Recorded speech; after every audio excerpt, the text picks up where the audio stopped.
Hello, welcome to my channel. Thanks for coming. I just wanted to show a few comics that I picked up recently. There's very few here. I think I only have 9, but just some recent ones I picked up. There's the first one. We got an issue of Tarzan, Gold Key. It's issue number 166. You wouldn't know it necessarily looking at it because these Gold Key from this era didn't have the numbers written on them. But somebody wrote it on ink right there. That was kind of them. Plus, you can, of course, look it up. And it's on the inside, indicia. Yeah, great stuff, these old Tarzan. They're really fun. I really like the old Gold Key. They often have a main storyline and then a backup story. Sometimes they have a little text story. I don't know if this one does. I haven't read it yet. Boy, the colors are so nice in this one. Wow.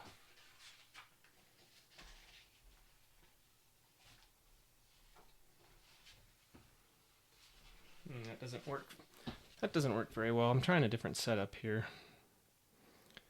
Not the best setup here. I don't really have the proper tools, but that's okay. I'll work on it. Eventually I'll get them. Ooh, look at that. This one actually continues in the next issue. That's cool. This is in really nice shape. The colors are so vibrant. Oh yeah, see, this one does have a text story.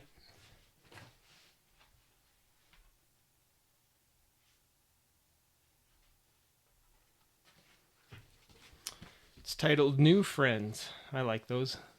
And then it has a Leopard Girl backup story of a few pages. Yeah, boy, the interior of this comic is so beautiful. It is so vibrant. I mean, the external is quite nice as well. So that's the first one.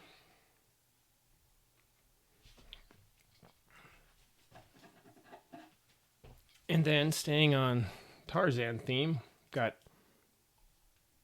DC number 247. The interesting thing about one of the interesting things about the DC Tarzan series is that they picked up the numbering after the Gold Key issues. That's kind of cool. I like that. They didn't start off with Tarzan number 1 when DC got the rights to Tarzan. So I think this was in 72. DC started with issue number 207, picking right up from issue 206, the last of the Gold Key issues. And it ran through 251, I believe. Nope, must have been more than that, because here's 253 right here. Yeah, my apologies. It ran to 258. Yeah, so 207 to 258. I'm trying to slowly pick them all up when I can find them for good prices. I've got quite a number of them now. Of course, the Joe Kubert cover. Oh, wonderful stuff. He's such a great artist, especially in my opinion people I think say that about him. Him and, what's his name? Sal Buscema, both, I think, kind of shine on their non-superhero titles, although I'd argue their superhero titles are pretty awesome too. But, yeah, it's just great stuff. And then got something non-jungle related, and that is Captain Marvel number 47 and Captain Marvel number 48. I'm going to have to remove a few of these. There we go. Another series that I'm slowly picking up as I find them. I don't have as many of these, I don't believe, as I have of the Tarzan ones, but I do have some of the very early issues, including number 1, some of the harder, or not harder, but more expensive issues to find. I really like the early issues. And then we have, this is a great series, Brothers of the Spear, kind of back into the Tarzan world, or not world, but Tarzan-esque stories. It follows 2 brothers, Danel and Natango, and their adventures. It's a comic I picked up when I was a little kid. I had one or 2 issues that I picked up at flea markets or something, and just read them as random standalone issues, but loved them. And again, like Gold Key is, like I said before with Gold Key, there's usually a backup story and oftentimes a text story in there as well. Yeah, they're just really fun. I like them a lot, and I love the painted covers, of course. I mean, who doesn't? I love the Gold Key painted covers. And I have almost all of the Brothers of the Spear now. There's not they were originally a backup storyline in the Gold Key Tarzan issues. Actually, they eventually got their own title, and it ran for 18 issues. Also starting in 72, I guess, not unlike the DC Tarzan that we just looked at. And all of these that I picked up are actually in pretty darn good shape. I was happy about that. And then we have Jungle Action featuring the Black Panther, number 18. Another series that I picked up several of when I was pretty young. I was a little bit older, probably in junior high, and I was at a used bookstore, I remember. And they had a handful of them.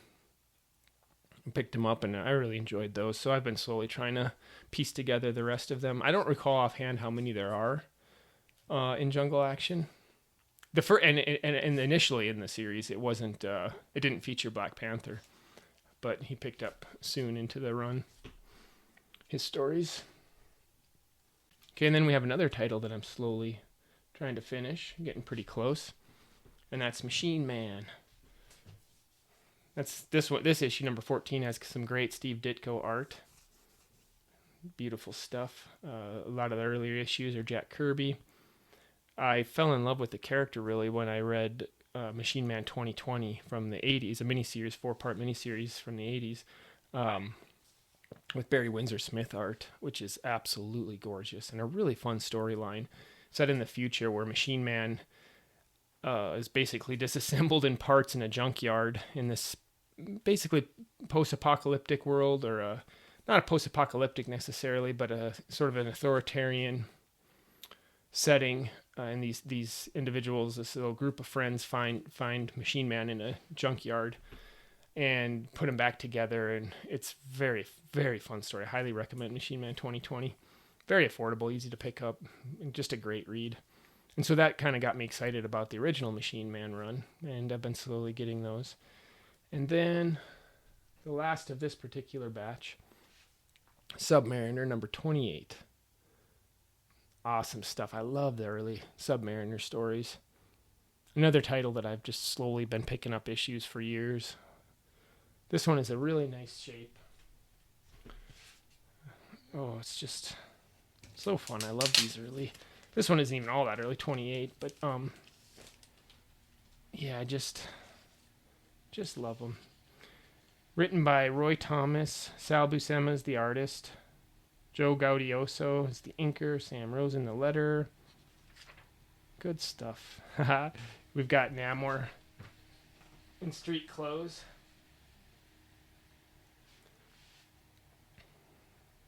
Yeah. Youthquake. I love that. Beautiful stuff. Okay. And then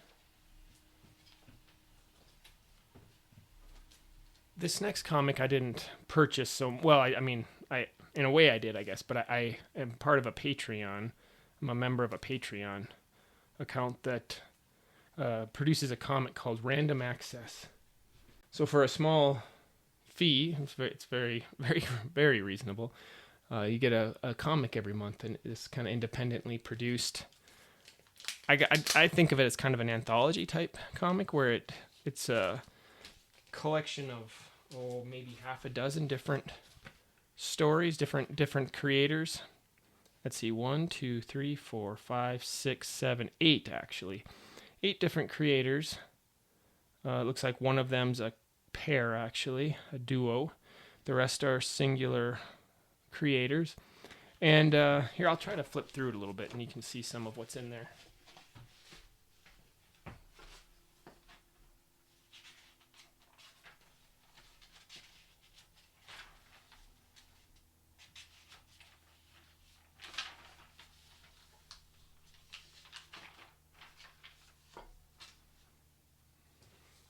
So I won't go through the whole issue, but there are several storylines that drop off and go into the next, that are to be continued in the next issue and are picking up from the previous issue.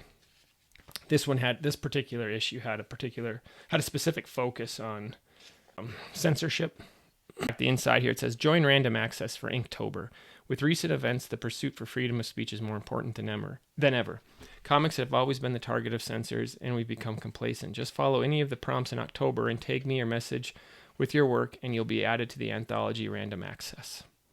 And this is put together by someone named Alex Turbin. And he does the first story in here. And he has a website, I sound very old there. alexanderturbin.com. alexanderturbin.com.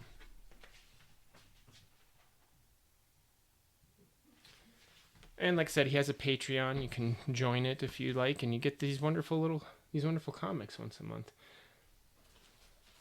This is the previous month's. You also get access digitally to previous issues. It's just a lot of fun, and it's really cool to be able to support a independent comics creator, or I should say creators. There's multiple in every issue. So cool stuff, and it's so exciting to get something like that in the mail. Oh my goodness, it makes me feel like a kid, actually. Very exciting. So that's really all I had today. Let me know if you like any of these comics, if you're interested in any of these comics, if there are ones that you collect or ones that you have read. Any thoughts, feel free to share them. Alrighty, thanks a lot. Bye-bye.